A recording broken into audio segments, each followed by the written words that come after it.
Space Watchers. So, I'm here at Space-Comm on day one, and I bumped into my friend Robin Huber, who is head of Europe, can I say it like that? Of SaxaVord Spaceport. So, Robin, how are you? Very good, and it was good bumping into you today, yeah? It was. Nice surprises. So, for our viewers that don't know, can you give us a brief description of what is SaxaVord and why it's so cool? Sure. So SaxaVord is a spaceport based on the Shetland Islands.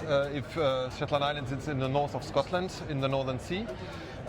We are a spaceport currently building 3 launch pads, also 3 integration hangars. So basically we will be open for 3 different launch service providers and hopefully launching next year, the first time. Oh no, not hopefully, we will. I was going to say, Yoda that, do or do not, there is no try. No. So those are the major milestones then for next year for SaxaVord. What else have you got coming up in the next 12 months? So in the next 12 months, so speaking of 2026, so we will have the first launch attempt from rocket Factory Augsburg, as we all know, is preparing for the first orbital launch at some point next year, starting next year. We also hope to have 2 or 3 other launches next year, and that's basically, I think, enough of activities because we are ramping up. We're still continuing building, so there is a lot going on, and our team is constantly busy. So yeah, we don't get bored. For sure, don't get bored, and I do still have to come and visit. I promised Yvette I would come up and visit. Anytime. In the summer it's better, I was told, yeah. For sure, I was not planning on coming in the winter.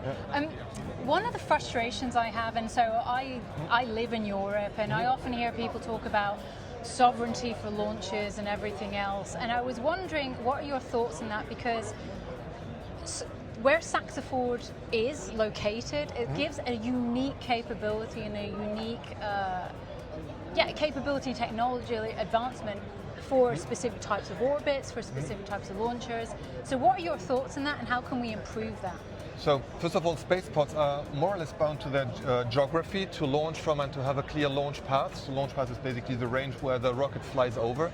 So rockets launching from us will be overflying the Northern Sea, so there is not a lot of population.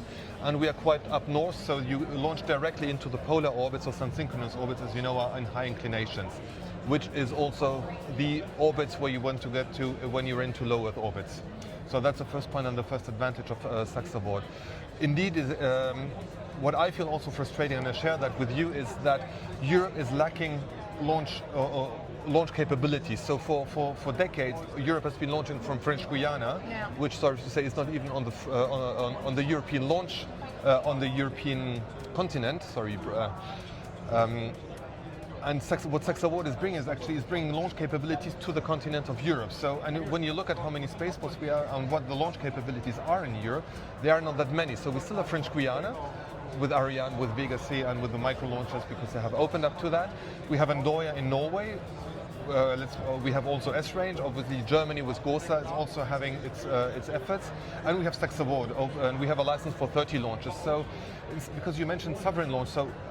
To me, it's co-sovereign launch for the European countries, actually, because Europe I always hear Europe has such a great innovation potential and innovation power, and then being asked, why don't we get this power onto the road and cooperate better together? And so I think that's also why at SaxaVord we have offices in Munich. That's where I'm located. So again, we are here for European launch capabilities. If I'd known you ELC, right, European launch. For next year then I will know where to come for Oktoberfest. So, but this is also, and I think what's kind of nice that's continued in a good cooperative spirit is the whole university, education, the innovation element. So we're managing to do that quite well across Europe. If we could just go that final, little mile on it, or kilometre. Could not agree more, no.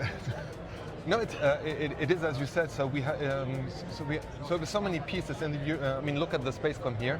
The space industry has such a wide value chain, and it feels like every region wants to have its say in every piece of the value chain rather than focusing on where they are really strong at.